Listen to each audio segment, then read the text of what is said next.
Hola, folks! This month is the 80th anniversary of the beginning of the Spanish Civil War.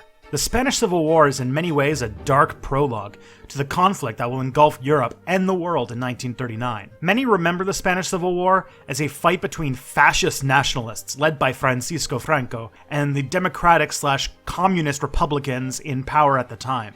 However, there was a third, less remembered faction in that war, a group targeted by Republicans and fascists alike.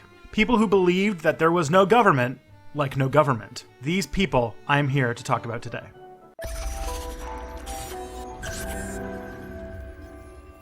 While the first shots were being fired between Republicans and fascists, another revolution was taking place. Workers all over the country were rebelling against their bosses. In places like Catalonia, Aragon, Andalusia, and parts of the region around Valencia, workers took control of the economy. In some places, such as Catalonia, 75% of the economy ended up under the control of the rebelling workers, and they clashed against the communist Republican-controlled areas of the embattled republic. So what exactly did this workers' takeover look like? Factories became co-ops, run by committees of workers. Farms became collectivized and turned into anarchist communes. Even barbershops, restaurants, and hotels were usurped by the workers who tossed out the bosses. This workers' rebellion was 8 million people strong. In the center of one of the bloodiest periods in Spanish history, these workers went on to build the society of many a hippie's dream. But who organized this movement? The Confederación Nacional del Trabajo, or the National Confederation of Labor, an anarchist union and militia loosely allied with the Republicans. They worked closely with the Federación Anarquista Ibérica, or the Iberian Anarchist Federation. The two groups are often referred to collectively as the CNT-FAI. The famous British author George Orwell wrote about this strange revolution in his book Homage to Catalonia. He described it as people building a new society in the shell of the old, and marveled at how effectively these people seemingly defied what everyone called human nature. Hierarchies were dissolved, wealth redistributed, and people were fine with it.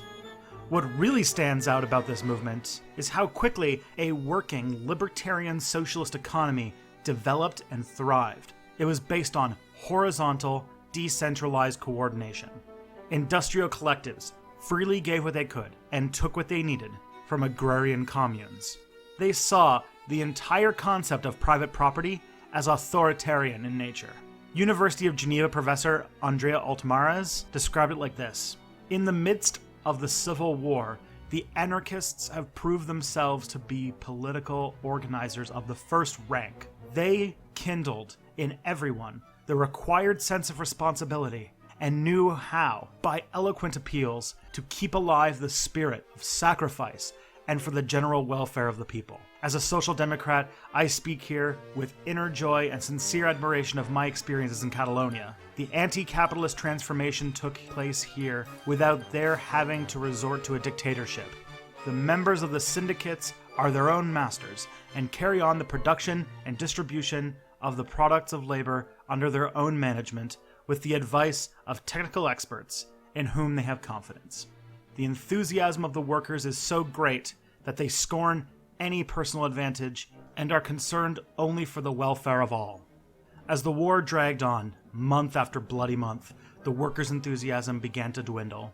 The Communist Party of Spain became the dominant authority in the Republican forces. This Stalinist party took centrality because the Soviet Union, under Joseph Stalin, was the biggest source of foreign aid for the Republican war effort. To them, war was not the time for revolution, and the goal was to defeat Franco, not capitalism. Groups that were too outspoken against the new Stalinist authority quickly found their aid cut off. Under threat of losing their aid, many of these new revolutionary communities reverted to the way it was before the war, and were largely dead by the time Franco emerged victorious in 1939. I wanted to share this story with you because the Spanish Civil War is often eclipsed by the much bigger war that comes months after. Also, when we talk about war in history, it often drowns out everything else. And in this corner of the world, during horrible conflict, an unlikely society thrived, despite everyone's assumptions about economics, politics, and humanity. It showed, however briefly, that we are capable of managing our societies in so many more ways than today's extremely narrow ideologies assume. I really want to know what you guys think about this tiny window into utopic living. Be sure to let me know what you think down below. Share this video to help improve history education on the internet, and of course subscribe for more Step Back. Thanks, Will. So from 1979 until 1989, the Soviet Union fought against Mujahideen rebels in Afghanistan. Osama bin Laden, one of the Mujahideen, would later declare war against the United States and its allies, seeking to remove all foreign troops from what they called Islamic lands. The culmination of this effort, adjusted for inflation, this West African emperor was worth about $400 billion. Mali was an amazing trade empire. It was rich in both salt and gold, both extremely valuable commodities. The Empire of Mali